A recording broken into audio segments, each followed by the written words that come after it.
Hi hello ಎಲ್ಲರಿಗೂ ನಮಸ್ಕಾರ. ಸಂಜೀವಿನಿ YouTube ಚಾನಲ್ಗೆ ಸ್ವಾಗತ.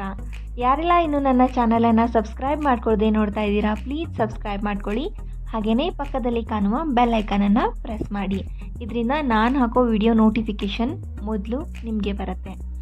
ಕಳೆದ 2 ವ್ಲಾಗ್ಗಳಿಂದ ನೀವು ನನ್ನ ಮೇಘಾಲಯ ಸೀರೀಸನ್ನು ನೋಡ್ತಾ ಬಂದಿದ್ದೀರಾ. ಇವತ್ತು ಅದೇ ರೀತಿ ಇನ್ನೊಂದು ಡೆಸ್ಟಿನೇಷನ್ಗೆ ನಾನು ನಿಮ್ಮನ್ನು ಕರ್ಕೊಂಡು ಹೋಗ್ತಾ ಇದ್ದೀನಿ. ಹಾಗೆಯೇ ಯಾರೆಲ್ಲ ಇನ್ನೂ ಆ ವಿಡಿಯೋನ ನೋಡಿಲ್ಲ, ಡಿಸ್ಕ್ರಿಪ್ಷನ್ ಬಾಕ್ಸಲ್ಲಿ ಲಿಂಕ್ ಹಾಕಿರ್ತೀನಿ, ಸೊ ನೋಡ್ಕೊಂಡು ಬನ್ನಿ. ಆ್ಯಕ್ಚುಯಲ್ ಆಗಿ ನಮ್ಮ ಟ್ರಿಪ್ ಸ್ಟಾರ್ಟ್ ಆಗಿದ್ದು ಇಲ್ಲಿಂದ. So let's go. ನಾವು ಹೊರಟಿರೋದು ಯಾವ ಪ್ಲೇಸ್ ಏನು ಅಂತ ನೋಡೋಣ. ನಾವು ಬೆಳಗ್ಗೆ 7:20ಕ್ಕೆ ನಮ್ಮ ಜರ್ನಿನ ಸ್ಟಾರ್ಟ್ ಮಾಡಿದ್ದು. ಆದರೂ ಕೂಡ ರೋಡ್ ಫಾಗ್ನಿಂದನೇ ಕೂಡಿತ್ತು. ನೋಡೋದಕ್ಕೆ ತುಂಬ ಸುಂದರವಾಗಿ ಕಾಣಿಸ್ತಾ ಇತ್ತು, ಬಟ್ ತುಂಬಾ ಚಳಿ ಇತ್ತು. ಕ್ಲೈಮೇಟ್ ಅರೌಂಡ್ 11 ಡಿಗ್ರಿ ಸೆಲ್ಸಿಯಸ್ನಷ್ಟಿದೆ. ನೀವಿಲ್ಲಿ ನೋಡ್ತಿರ್ಬೋದು ಫಾಗ್ ಯಾವ ರೀತಿ ಇದೆ ಅಂತ.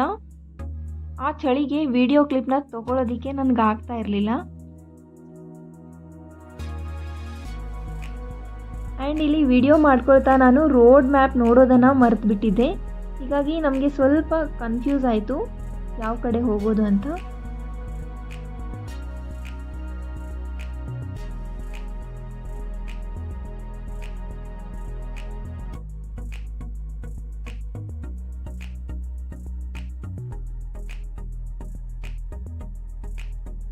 ಹಾಗೆ ಇಲ್ಲಿಂದ ನಾವು ಹೋಗ್ತಾ ಇರೋ ಡೆಸ್ಟಿನೇಷನ್ ಬಂದು 19 ಕಿಲೋಮೀಟರ್ ಇದೆ.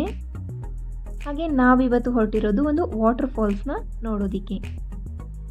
ಟೈಟಲ್ಲು ಹಾಗೆ ತಮ್ಮನೇಲಿ ನೋಡಿ ಈಗಾಗಲೇ ನಿಮಗೆ ಗೊತ್ತಾಗಿರುತ್ತೆ ನಾವೆಲ್ಲ ಹೊರಟಿದ್ದೀವಿ ಅಂತ. ಅದರ ಹೆಸರು ಬಂದ್ಬಿಟ್ಟು ಪೆಪೆ ಫಾಲ್ಸ್ ಅಂತ.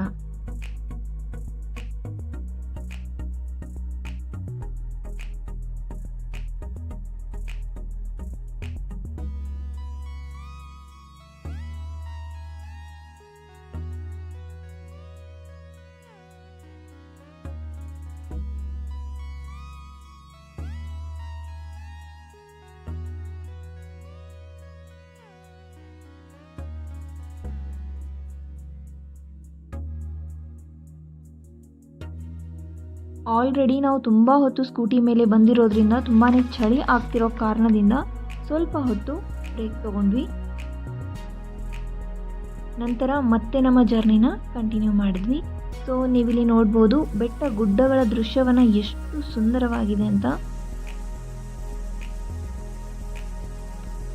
ನನಗೆ ಇಷ್ಟು ಲಾಂಗ್ ರೈಡ್ ಅದು 2 ವೀಲರ್ ಮೇಲೆ ಫಸ್ಟ್ ಎಕ್ಸ್ಪೀರಿಯನ್ಸ್ ಆಗಿತ್ತು. ಹೀಗಾಗಿ ಈ ಜಿಗ್ಜಾಗ್ ರೋಡ್ ನೋಡಿ ತುಂಬ ಭಯ ಆಗ್ತಾಯಿತ್ತು. ಯಾಕಂದರೆ ಇಲ್ಲಿ ಟರ್ನಿಂಗ್ ಬರುತ್ತೆ ಅಂತ ನಾವು ಎಕ್ಸ್ಪೆಕ್ಟೇ ಮಾಡೋಕ್ಕಾಗಲ್ಲ, ಅಲ್ಲಿ ಟರ್ನಿಂಗ್ ಬಂದುಬಿಟ್ಟಿರುತ್ತೆ.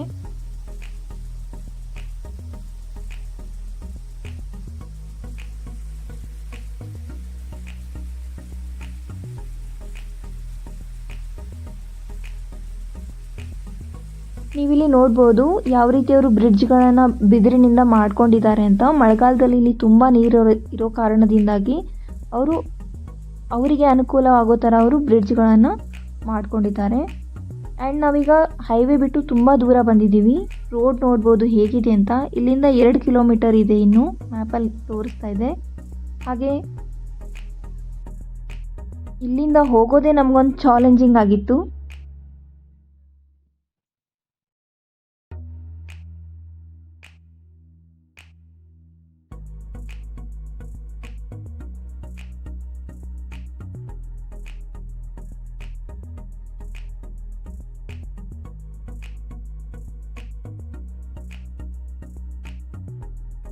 ಹಾಗೆ ದೂರದಲ್ಲಿ ಕಾಣಿಸ್ತಿರ್ಬೋದು ನಿಮಗೆ ನೀರು ಬೀಳುವಂತಹ ದೃಶ್ಯ. ಈಗ ಇಲ್ಲಿಂದ ಅಲ್ಲಿವರೆಗೂ ನಾವು ನಡ್ಕೊಂಡು ಹೋಗಬೇಕು. ನೀವಿಲ್ಲಿ ನೋಡ್ತಿರ್ಬೋದು ಪುಟ್ಟ ಪುಟ್ಟ ಟೀ ಶಾಪ್ಗಳನ್ನು ಇಟ್ಕೊಂಡು ತಮ್ಮ ಜೀವನವನ್ನು ನಡೆಸ್ತಾ ಇದ್ದಾರೆ. ಅವರನ್ನು ನಾವು ಕೇಳಿದಾಗ ಅಂಗಡಿಯವ್ರು ಹೇಳ್ತಾ ಇದ್ರು ಸಿಟಿಯಿಂದ ಇಲ್ಲಿವರೆಗೂ ಸಾಮಾನುಗಳನ್ನು ತಂದು ಮಾರೋದಕ್ಕೆ ತುಂಬಾ ಕಷ್ಟ ಇದೆ ಅಂತ. ಮಳೆಗಾಲದಲ್ಲಂತೂ ತುಂಬ ಕಷ್ಟ ಆಗುತ್ತೆ ಅಂತ ಹೇಳ್ತಾ ಇದ್ರು. ನಮ್ಗನ್ಸುತ್ತೆ ನಮ್ಮ ಕಷ್ಟನೇ ನಮಗೆ ದೊಡ್ಡದು ಅಂತ. ಬಟ್ ಈ ಥರ ನೋಡಿದಾಗ ತುಂಬಾ ಅರ್ಥ ಮಾಡ್ಕೊಳ್ಳುವಂಥದ್ದಿದೆ.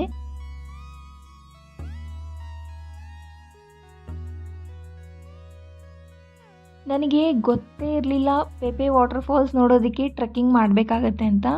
ಹಾಗೆ ನನ್ನ ಕಡೆಯಿಂದ ಒಂದು ಸಜೆಷನ್ ಕೊಡ್ತೀನಿ. ಫ್ಯೂಚರಲ್ಲಿ ಯಾರಾದರೂ ಪೆಪೆ ಫಾಲ್ಸ್ನ ನೋಡೋದಕ್ಕೆ ಬರೋದಿದ್ದರೆ ಟ್ರೆಕ್ಕಿಂಗ್ ಮಾಡೋರಿಗೆ ಮಾತ್ರ ಇದು ಒಳ್ಳೆಯದು.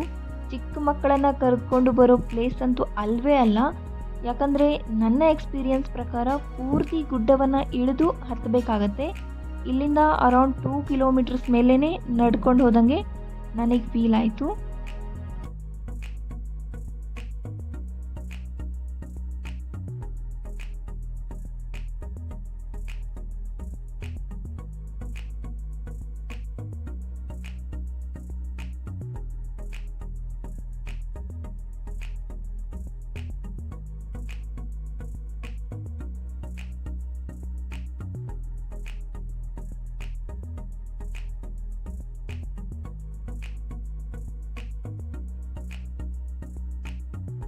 ನೀವಿಲ್ಲಿ ನೋಡ್ತಿರ್ಬೋದು ನೀರು ಬೀಳ್ತಾ ಇದೆಯಲ್ಲ, ಅದರ ಲಾಸ್ಟ್ ಡೆಸ್ಟಿನೇಷನ್ವರೆಗೂ ನಾವು ಹೋಗಬೇಕು.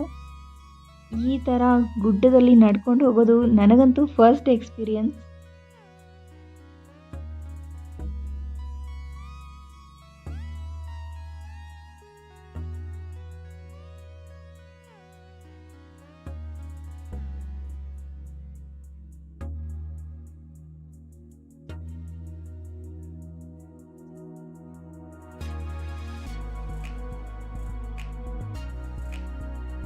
ಬಟ್ ಇಷ್ಟೆಲ್ಲ ಸಫರ್ ಮಾಡಿದ ಮೇಲೆ ಈ ಒಂದು ಸುಂದರ ದೃಶ್ಯ ನಮಗೆ ನೋಡೋದಕ್ಕೆ ಸಿಗತ್ತೆ. ನಾವಲ್ಲಿ ಅರೌಂಡ್ 2 ಅವರ್ಸ್ ಇದ್ದು ಪ್ರಕೃತಿನ ಎಂಜಾಯ್ ಮಾಡಿ ಬ್ಯಾಕ್ಔಟ್ ಆದ್ವಿ.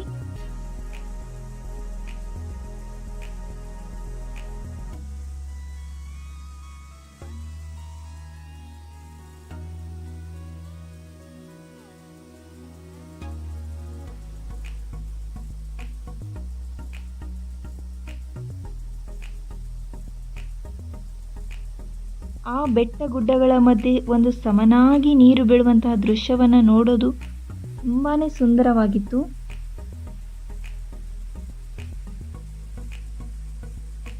ಮಳೆಗಾಲದಲ್ಲಿ ಇದು ಇನ್ನೂ ಜೋರಾಗಿ ತುಂಬಿ ಹರಿಯುತ್ತೆ ಅಂತ ಅಲ್ಲಿ ಜನ ಹೇಳ್ತಾ ಇದ್ರು.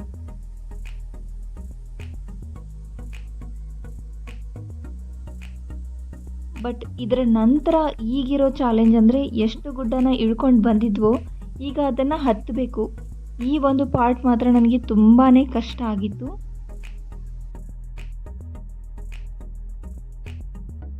ನಾವೀಗ ವಾಪಸ್ ಹೋಗ್ತಾ ಇದ್ದೀವಿ.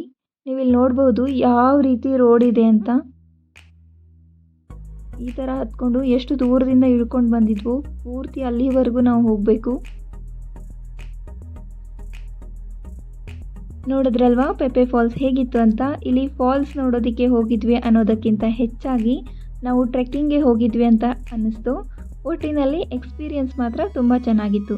ಸೊ ನಿಮಗೂ ಕೂಡ ಈ ವಿಡಿಯೋ ಇಷ್ಟ ಆಗಿದ್ದರೆ ವಿಡಿಯೋನ ಲೈಕ್ ಮಾಡಿ, ಹಾಗೆಯೇ ನಿಮ್ಮ ಫ್ರೆಂಡ್ಸ್ ಆ್ಯಂಡ್ ಫ್ಯಾಮಿಲಿಗೂ ಕೂಡ ಶೇರ್ ಮಾಡಿ. ಸಿಗೋಣ ಇನ್ನೊಂದು ಇಂಟ್ರೆಸ್ಟಿಂಗ್ ವಿಡಿಯೋ ಜೊತೆ. ಅಲ್ಲಿವರೆಗೂ ಸ್ಟೇ ಟ್ಯೂನ್ಡ್.